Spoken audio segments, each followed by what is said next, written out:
રાપર તાલુકાના આડેસર ગામે મુખ્ય હાઈવે પર કુખ્યાત ગુનેગારો દ્વારા દબાણ કરવામાં આવ્યા હતા। આડેસર પોલીસે આ દબાણ ઉપર મંગળવારે બુલડોઝર ફરાવી ધાક બેસાડતી કાર્યવાહી કરી હતી। રાજ્યભરમાં ગુનાહિત પ્રવૃત્તિઓ ધરાવતા ગુનેગારો તથા સરકારી જમીન પરને મિલકત પર ગેરકાયદે બાંધકામ કરી કરોડો રૂપિયાની મિલકત ઊભી કરનારા અને ગુનાહિત પ્રવૃત્તિઓમાં સામેલ શખ્સો સામે રાજ્યના મુખ્યમંત્રી ભૂપેન્દ્ર પટેલ, ગૃહ રાજ્યમંત્રી હર્ષ સંઘવી તથા રાજ્યના ડીજીપી વિકાસ સહાય દ્વારા આદેશ કરાયો છે।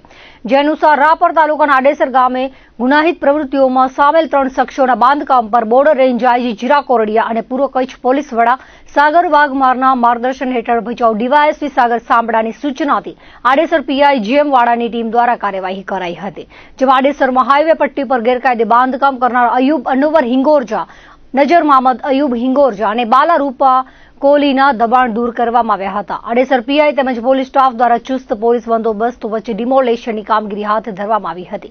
અનવર હિંગોરજા પર 15, બાલારૂપ કોહલી પર 21 અને નજર મહમદ હિંગોરજા પર 6 ગુના દાખલ થયા હોવાનું પોલીસે જણાવ્યું છે। ગુનાહિત પ્રવૃત્તિઓ ધરાવતા ગુનેગારોના દબાણો પર બુલડોઝર ફરતા ગુનેગારોમાં ફફડાટ ફેલાઈ ગયો હતો। દરમિયાન ગેરકાયદે દબાણ દૂર કરવા માટે નોટિસ આપવામાં આવી ત્યારે આ રીઢા ગુનેગારો દ્વારા નોટિસો સામે મનાઈ હુકમ લાવવા ભચાઉ અદાલતમાં અરજી કરવામાં આવી હતી। જેમાં તેઓ ટેક્સ ભરતા હોવાનું અને અન્ય પુરાવા રજૂ કર્યા હતા। જોકે કોર્ટે અવલોકન કર્યું કે ટેક્સ ભરવાથી મિલકતના માલિક બની જવાતું નથી અને બાંધકામ બાબતે કોઈ પ્રકારની મંજૂરીના પુરાવા રજૂ કર્યા નથી। ભચાઉના સરકારી વકીલ ધર્મેન્દ્રસિંહ જાડેજાએ દલીલ કરી હતી કે આરોપીઓ ગુનાહિત ઇતિહાસ પણ ધરાવે છે તેમજ કઈ રીતે મિલકતનો માલિકી હક ધરાવે છે તેના કોઈ પુરાવા કે દાવા રજૂ કરવામાં આવ્યા નથી।